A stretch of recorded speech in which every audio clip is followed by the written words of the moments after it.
Welcome to I news. వయసు కేవలం ఓ సంఖ్య మాత్రమే అంటుంటారు, కానీ కొందరిని చూస్తేనే ఆ మాటకు నిజమైన అర్థం తెలుస్తుంది. చదువుకోవాలన్న తపనకు వయసు అడ్డంకి కాదని నిరూపిస్తున్నారు 75 ఏళ్ల ఓ యువకుడు. మన వల్ల వయసున్న కుర్రాళ్లతో కలిసి కాలేజ్ యూనిఫామ్లో క్లాసులకు వెళ్లటమే కాదు, పరీక్షల్లో వారికంటే ఎక్కువ మార్కులు సాధిస్తూ అందరినీ ఆశ్చర్యపరుస్తున్నారు. ఈ వయసులో ఆయనను చదువు వైపు నడిపించిన ఆసక్తి ఏంటి? నేటి యువతకు ఆయన ఇస్తున్న స్ఫూర్తి ఏంటి?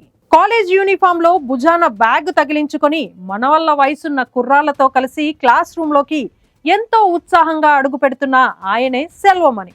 వయసు 75 ఏళ్లు. తమిళనాడులోని కాంచీపురం జిల్లా వలత్తూరు గ్రామానికి చెందిన మణి పట్టుదలకు, స్ఫూర్తికి నిలువెత్తు నిదర్శనంగా నిలుస్తున్నారు. 1950లో జన్మించిన సెల్వమణి పాఠశాల విద్య తరువాత ఐటీఐ పూర్తి చేసి పలు ప్రైవేటు కంపెనీలలో ఎలక్ట్రికల్ విభాగంలో పనిచేశారు. ఆయనకు భార్య, 2 పిల్లలు. కొడుకు రామచంద్రన్ ప్రభుత్వ ఉద్యోగి. జీవితంలో అంతా సెటిల్ అయ్యాక 2 ఏళ్ల క్రితం, అంటే తన 73వ ఏట ఆయనలో మళ్లీ చదువుకోవాలన్న ఆకాంక్ష పుట్టింది.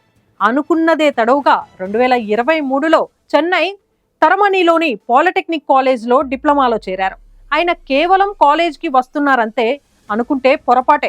ప్రస్తుతం 3వ సంవత్సరం చదువుతున్న మణి ఫస్ట్ ఇయర్లో ఏకంగా 91%, సెకండ్ ఇయర్లో 88% మార్కులు సాధించి అందరినీ ఆశ్చర్యపరిచారు. తన తోటి విద్యార్థులకు ఏమాత్రం తీసిపోనని, వారికంటే తానే ముందుంటానని మార్కులతో నిరూపిస్తున్నారు. యంగ్స్టర్స్ కు గట్టి పోటీ ఇస్తూ ఉరకలెత్తే ఉత్సాహంతో ఆయన చదువుతున్న తీరు చూసి కాలేజ్ యాజమాన్యం, తోటి విద్యార్థులు ఫిదా అవుతున్నారు. చిన్న చిన్న వైఫల్యాలకే కుంగిపోయే నేటి యువతకు మణి జీవితం ఓ పెద్ద పాఠం. నేర్చుకోవాలన్న తపన, సాధించాలన్న పట్టుదల ఉంటే వయసు ఒక అడ్డంకే కాదని ఆయన గట్టిగా నిరూపిస్తున్నారు. 75 ఏళ్ల వయసులో డిప్లొమా చదువుతున్న ఈ ఆధునిక ఏకలవ్యుడు ఎందరికో స్ఫూర్తికి అసలైన చిరునామాగా నిలుస్తున్నారు.